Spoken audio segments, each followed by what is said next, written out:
Todos los demás son vietnamitas o filipinos, o hay algunos japoneses, pero en general son los menos los que son japoneses. Ayer me preguntaron, una niña ayer me preguntó, me dio mucha risa porque me preguntó, "Where are you from? Are you from the Philippines as well?" Y yo, no, I'm not from the Philippines. Y me dijo, Nihonjin ka. Y como que me preguntó si era japonesa, y yo así como, ¿tengo cara de japonesa acaso? Me dio mucha risa. Pero la verdad es que hay gente que es japonesa y que no tiene rasgos de japonés. Existen, solamente que no son muchas personas los que tienen la nacionalidad japonesa siendo de rasgos occidentales, claro. Pero me dio como un poco de risa porque fue como, ¿what? Como que me sacó un poquito de onda. Claro, yo soy Hafus de las Real Hafus, de las Hafus latinoamericanas. Todos los latinoamericanos somos Hafus. Todos los latinoamericanos técnicamente somos Hafus. A mí siempre me ha parecido un poquito mamador cuando la gente empieza con sus leceras tipo, es que mi abuelo era de Francia, es que mi abuelo era de Italia y cosas así. Yo como, uy, la niña que decía que su abuela era coreana. Y hay un video... Hay un video en que le dice a la mamá así como, mamá, ¿te acuerdas del abuelo no sé cuánto? Así como un nombre de abuela coreana. ¿Sí? Y la mamá le dice, ¿qué? Si tu abuela era de China. Muy gracioso. La niña trans coreana, claro. Es muy gracioso, es muy gracioso ese video. La abuela no sé cuánto, era un nombre terrible coreano, así como que no podía sonar más coreano el nombre. Un terrible inventado el nombre de la abuela. y la mamá de fondo diciéndole, ¿qué? Si tu abuela era de China.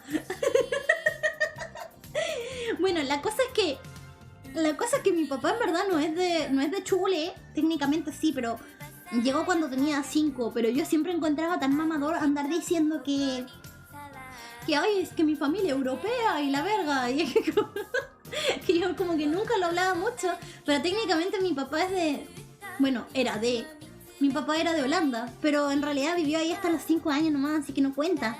La familia de mi papá era de Holanda, pero mi papá y mi tía alcanzaron a nacer en Holanda, pero después se vinieron a Chile porque la economía de la posguerra era muy mala, entonces se fueron a Chile como a tener un mejor prospecto, porque en Europa había mucha gente muriendo de hambre, básicamente. A ver, mi holandés. Guten Morgen.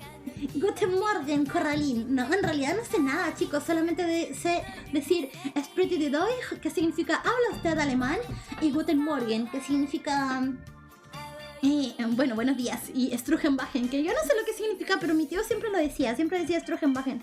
Pero es que mi papá se vino muy chico, o sea, se fue muy chico a Chule, entonces en realidad como que él no aprendió a hablar alemán. Huyeron de Europa buscando mejor vida en Latam.